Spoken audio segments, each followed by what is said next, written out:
বিশ্ব সংবাদে আপনাকে স্বাগত।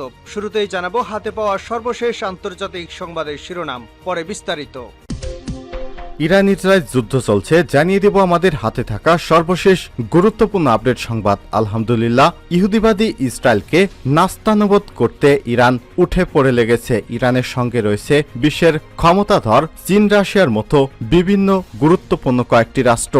ইরান ইসরায়েল সংঘাতের পরিণতি কোন দিকে যাবে, বিবিসির বিশ্লেষণে গুরুত্বপূর্ণ তথ্যমূলক সংবাদ থাকবে। বন্ধুরা, সম্পূর্ণ সংবাদটি জানতে ভিডিওটি না টেনে দেখতে থাকুন। এবারে জানিয়ে দিব জর্ডান কেন বেইমানি করল। ইরান ইসরায়েল সংঘাতে গতদিন আপনারা দেখেছেন জর্ডান একটি মুসলিম রাষ্ট্র হয়ে তারপরও ইরানের ক্ষেপণাস্ত্র ঠেকাতে ইসরায়েলকে সহায়তা করেছে। কেন একটি মুসলিম রাষ্ট্র হয়ে বেইমানি করল, এ বিষয়ে গুরুত্বপূর্ণ সংবাদ জানাবো। এবারে জানাবো ইরানের ক্ষেপণাস্ত্র হামলা, হুমকি পাল্টা হুমকিতে বাড়ছে উত্তেজনা। তৃতীয় দফায় বৈঠকে বসছে ইহুদিবাদী নেতানিয়াহু ইসরায়েলের সরকার।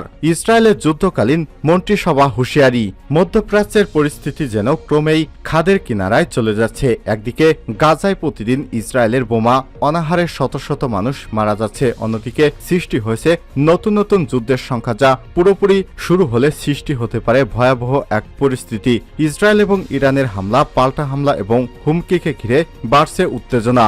ইরানের হামলার পর ইহুদিবাদী নেতানিয়াহু সরকার হুঁশিয়ারি দিয়ে বলেছেন পাল্টা হামলা চালানো হবে ইরানে। অন্যদিকে ইরানের জ্যেষ্ঠ নেতারা বারবার বলছেন তারা উত্তেজনা চান না, তবে হামলা হলে ছাড় দেওয়া হবে না কট্টরপন্থী ইহুদিবাদী ইসরায়েল সরকারকে। এবং সর্বশেষ জানিয়ে দিব ইউক্রেনে 50,000 রাশিয়ার সৈন্য নিহত, বলছে বিবিসি। ইউক্রেন রাশিয়া যুদ্ধে রাশিয়ার 50,000-এর বেশি সেনা নিহত হয়েছে বলে জানিয়েছে ব্রিটিশ সংবাদ মাধ্যম বিবিসি। বুধবার 17 এপ্রিল এসব প্রতিবেদন জানিয়েছে বিবিসির ইংলিশ ভার্সন। প্রিয় দর্শক, এতক্ষণ শুনছিলেন সংবাদ শিরোনাম, এবারে বিস্তারিত। তবে তার আগে অনুরোধ থাকবে, আপনি কোন জেলা থেকে আমাদের সংবাদটি দেখছেন কমেন্ট করে জানিয়ে দিন এই সংবাদ সম্পর্কে আপনার মূল্যবান মতামত। আর আপনি যদি আমাদের চ্যানেলে নতুন হয়ে থাকেন, সংবাদটি দেখতে দেখতে চ্যানেলটি সাবস্ক্রাইব করে রাখুন আর আপনার বন্ধুদের মাঝে শেয়ার করে সবাইকে সত্য খবর জানার সুযোগ করে দিন। এবারে বিস্তারিত। ইরান ইসরায়েল সংঘাতের পরিণতি কোন দিকে? ইরান এবং ইসরায়েলের মধ্যে চলমান সংঘাতের পরিণতি কি হতে পারে তা এখনো অনেকটাই নির্ভর করছে ইসরায়েল ঠিক কিভাবে শনিবার রাতে হামলা চালানোর জবাব দেয় তার উপর। এমনটাই মন্তব্য করেছে বিবিসির নিরাপত্তা সংবাদদাতা ফ্রাঙ্ক গার্ডনার। তার মতে মধ্যপ্রাচ্য এবং বিশ্বের অন্যত্র বহু দেশে কিন্তু এই পরিস্থিতিতে সংযম দেখানোর আহ্বান জানাচ্ছে। এর মধ্যে এমন অনেক দেশও আছে যারা ইরানের সরকারকে ঘোরতর অপছন্দ করে, কিন্তু এখন তারাও চাচ্ছে ইসরায়েল যেন নতুন করে এই হামলার জবাব দিতে না যায়। অন্যদিকে ইরানের মনোভাবটা অনেকটাই এই ধরনের, অ্যাকাউন্ট সেটেলড, মানে শোধ হয়ে গেছে, বিষয়টার এখানেই ইতি টানলেই ভালো হয়। তবে হ্যাঁ, তা যদি আবার আমাদের বিরুদ্ধে পাল্টা আঘাত হানতে যাও, সেক্ষেত্রে আমরা কিন্তু অনেক বেশি শক্তিশালী হামলা চালাবো, এমনটা হুঁশিয়ারি দিয়েছে ইরান ইহুদিবাদী নেতানিয়াহু সরকারকে, যেটা প্রতিহত করা তোমাদের সাধ্যে কুলাবে না। ইরানের মানসিকতা ব্যাখ্যা করে এভাবে জানাচ্ছেন ফ্রাঙ্ক গার্ডনার। গার্ডনার মনে করছেন ইসরায়েলের ওয়ার ক্যাবিনেট বা যুদ্ধ সংক্রান্ত মন্ত্রিসভা ইরানের এই প্রত্যক্ষ হামলার কোনো জবাব না দিয়ে হাত গুটিয়ে থাকবে। এই সম্ভাবনা আসলে খুবই ক্ষীণ। তাহলে ইসরায়েলের সামনে এখন কি কি রাস্তা খোলা আছে? প্রথমত হতে পারে তারা এই অঞ্চলে তাদের প্রতিবেশীদের কথায় আমলে নেবে এবং একটা স্ট্র্যাটেজিক পেশেন্স বা কৌশলগত ধৈর্য প্রদর্শনের রাস্তায় হাঁটবে। দ্বিতীয়ত, ইরান যে ধরনের হামলা চালিয়েছে, ইসরায়েলও দূরপাল্লার ক্ষেপণাস্ত্র দিয়ে পাল্টা ঠিক ওই ধরনের হামলা চালাতে পারে, যার নির্দিষ্ট লক্ষ্য হবে ইরানের সেই মিসাইল ঘাঁটিগুলো যেখান থেকে শনিবার রাতে হামলা চালানো হয়েছিল। তৃতীয় পথ হতে পারে ইসরায়েল যুদ্ধের উত্তেজনা বাড়ানোর চেষ্টায় আরও এক ধাপ এগিয়ে গেল এবং ইরান যেভাবে হামলা চালিয়েছে তার চেয়ে অনেক শক্তিশালী পাল্টা হামলা চালালো। কিন্তু ইরান ইসরায়েল সংঘাতের পরিণতি শেষ পর্যন্ত কোন দিকে যায় তা যেহেতু কোনো একটি পক্ষের উপর নির্ভর করছে না, তাই আপাতত সারা দুনিয়াকেই পরিস্থিতির উপর সতর্ক নজর রাখতে হবে। জর্ডান কেন বেইমানি করল? ইরানে কনসুলেটে ইসরায়েলের হামলার পর ইসরায়েলকে লক্ষ্য করে যখন ইরান ড্রোন এবং ক্ষেপণাস্ত্র হামলা করে তখন বেশিরভাগ আরব দেশই ইরানের পক্ষ নিলেও জর্ডান ইসরায়েলের পক্ষ নেয়। জর্ডানের ওপর দিয়ে যাওয়ার সময় ধ্বংস করে দেওয়া হয় ইরানের ক্ষেপণাস্ত্রগুলো। এতে খোদ জর্ডানই শুরু হয়েছে সরকার বিরোধী বিক্ষোভ। জর্ডানের সরকারকে ওই দেশের সাধারণ জনগণ ক্ষমতা থেকে পদত্যাগের অনুরোধ করেছে, কিন্তু স্রোতের বিপরীতে গিয়ে কেন জর্ডান এই ইসরায়েলপন্থী পদক্ষেপ নিল? বিগত বছরগুলোতে ধীরে ধীরে ফিলিস্তিন আরব বিশ্বের মতবাদ থেকে সরে এসেছে ফিলিস্তিন। গত বছরের 5ই নভেম্বর জর্ডানের রাজা দ্বিতীয় আবদুল্লাহ গাজায় জর্ডানের হাসপাতালে চিকিৎসা সহায়তা পাঠাতে সফল হয়েছে বলে মন্তব্য দেন। কিন্তু এদিকে ইসরায়েলের দিকে ছোড়া ইরানের ক্ষেপণাস্ত্র আটকাতে সক্রিয় হয়ে ওঠে জর্ডানের বিমান বাহিনী। জর্ডান সরকার এক বিবৃতিতে বলেছে, আত্মরক্ষার জন্য এই উদ্যোগ নেওয়া হয়েছে। এগুলো ইরানের ড্রোন এবং ক্ষেপণাস্ত্র আমাদের জনগণ এবং জনবহুল এলাকার জন্য হুমকি স্বরূপ ছিল। এরপর নিজেদেরকে নিরপেক্ষ প্রমাণ করতে জর্ডানের পররাষ্ট্রমন্ত্রী এক বিবৃতিতে বলেছেন, ইরানি হোক আর ইসরায়েলি হোক, জর্ডানের আকাশ সীমায় প্রবেশ করা যে কোনো ক্ষেপণাস্ত্র বা ড্রোন প্রতিহত করা হবে।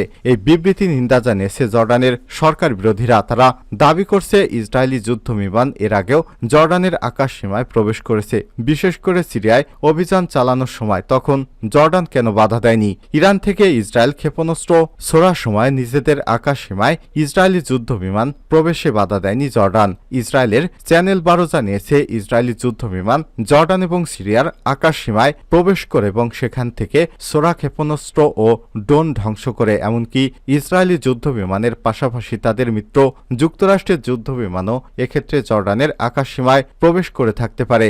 আরব বিশ্বের সাথে বেইমানি করে ইসরায়েলের সাথে হাত মেলানো জর্ডানের জন্য নতুন কিছু নয়। 1948 সাল থেকে 1973 সাল পর্যন্ত ইসরায়েলের সাথে জর্ডানের 4টি যুদ্ধ হয়। 1994 সালে এক শান্তি চুক্তি হওয়ার পর থেকে এই দুই দেশের মধ্যে আর কোনো সংঘর্ষ হয়নি। এমনকি তাদের মধ্যে বেশ কয়েকটি নিরাপত্তা চুক্তিও হয়েছে। জর্ডানের জনসংখ্যার একটি বড় অংশ ফিলিস্তিনি, তাদের বংশধর। 1948 সালে ইসরায়েল রাষ্ট্র প্রতিষ্ঠার পর এসব ফিলিস্তিনি ভূমিহীন হয়ে পড়ে এবং জর্ডানে আশ্রয় নেয়। ইসরায়েলের সাথে সম্পর্ক ভালো হয়ে আসার সুবাদে 1970 সালে একবার ফিলিস্তিনিদের উৎখাতের চেষ্টাও করে জর্ডান। সে সময় ইসরায়েল এবং যুক্তরাষ্ট্রের সমর্থন নিয়ে প্রায় 15,000 ফিলিস্তিনিদের হত্যার কারণ হয়ে দাঁড়ায় তৎকালীন জর্ডানের রাজা হুসেইন বিন তালাল। যুক্তরাষ্ট্র এবং যুক্তরাজ্য এবং ফ্রান্সের কয়েকটি সামরিক ঘাঁটি রয়েছে জর্ডানে। সেখান থেকে তারা নিয়মিত ইসরায়েলকে সহায়তা করে থাকে এবং সিরিয়া, ইরাক, লেবানন, ইরানে ইত্যাদি আড়িপাতার কাজ করে। জর্ডানে এমন বেইমানিতে চুপ করে নেই ইরান। ইরানের সামরিক বাহিনী এক সূত্রের বরাত দিয়ে দেশটির সংবাদ সংস্থা মেহর জানায়, জর্ডানের গতিবিধি পর্যবেক্ষণ করবে ইরান। যদি তারা ইসরায়েলের সাথে হাত মেলায় তবে জর্ডান হয়ে উঠবে ইরানের পরবর্তী টার্গেট। ইরানের ক্ষেপণাস্ত্র হামলা, হুমকি পাল্টা হুমকিতে বাড়ছে উত্তেজনা। এদিকে তৃতীয় দফার বৈঠকে বসছে ইহুদিবাদী ইসরায়েল। মধ্যপ্রাচ্যের পরিস্থিতি যেন ক্রমেই খাদের কিনারে চলে যাচ্ছে। একদিকে গাজায় প্রতিদিন ইসরায়েলের বোমা অনাহারে শত শত কোটি মানুষ মারা যাচ্ছে, অন্যদিকে সৃষ্টি হয়েছে নতুন যুদ্ধের সংখ্যা, যা পুরোপুরি শুরু হলে সৃষ্টি হতে পারে ভয়াবহ এক পরিস্থিতি।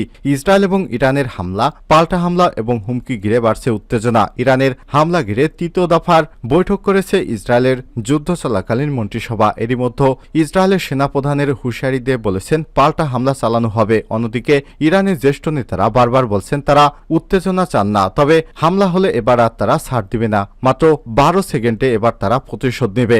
ইসরায়েলের এক কর্মকর্তা গতকাল মঙ্গলবার রয়টার্সকে জানিয়েছে তিনি 3 দিনের মধ্যে তৃতীয়বারের মতো বৈঠকে বসতে যাচ্ছেন যুদ্ধকালীন মন্ত্রিসভা। বৈঠকে তারা ইরানের হামলার জবাব দেওয়ার বিষয়ে সিদ্ধান্ত নেবেন। উত্তেজনা না বাড়াতে আন্তর্জাতিক চাপের মধ্যে বৈঠক অনুষ্ঠিত হতে যাচ্ছে। এরই মধ্যে ইসরায়েলের সেনাবাহিনী প্রধান হারজি হালেবি বলেছেন তাদের ভূখণ্ডের ভেতরে ইরান যে ড্রোন এবং ক্ষেপণাস্ত্র হামলা চালিয়েছে তার জবাব দেওয়া হবে। অন্যদিকে ইরানের উপপররাষ্ট্রমন্ত্রী আলী বাঘেরি কানি সোমবার রাতে জানিয়েছেন ইসরায়েল কোনো হামলা চালালে তার জবাব দিতে ইরান 12 দিন আর অপেক্ষা করবে না, মাত্র কয়েক সেকেন্ডের মধ্যে ইসরায়েলকে ধূলিসাৎ করে দেওয়া হবে। দামেস্কে ইরানের দূতাবাসে বোমা হামলে 7 জন গুরুত্ব গুরুত্বপূর্ণ সেনা কর্মকর্তা হত্যার প্রতিবাদে এই হামলা চালানো হয়েছিল গত কয়েকদিন আগে। এদিকে রুশ প্রেসিডেন্ট ভ্লাদিমির পুতিন ইরানের প্রেসিডেন্ট ইব্রাহিম রাইসির সঙ্গে ফোনালাপে শান্ত থাকার আহ্বান জানিয়েছেন। তবে যুক্তরাষ্ট্রের সাবেক নিরাপত্তা উপদেষ্টা জন বল্টন বলেছেন, তিনি মনে করেন ইসরায়েলের উচিত হবে ইরানের পারমাণবিক স্থাপনা লক্ষ্য করে হামলা চালানো। জেরুজালেম থেকে বিবিসির লাইসি ডউসিট জানান, ইরানের হামলা ইসরায়েলের নেতা এবং সাধারণ মানুষকে নজিরবিহীন দ্বিধাদ্বন্দ্বের মধ্যে ফেলেছে। পরে কি পদক্ষেপ নেওয়া হবে তা নিয়ে নানা মতানৈক্য রয়েছে। জেরুজালেমের হিব্রু বিশ্ববিদ্যালয়ের এক জরিপে দেখা গিয়েছে ৭৪% ইসরায়েলি মনে করেন আঞ্চলিক এবং বৈশ্বিক মিত্রদের সঙ্গে সম্পর্ক খারাপ হলে ইসরায়েলের উচিত হবে ইরানে পাল্টা হামলা থেকে বিরত থাকা।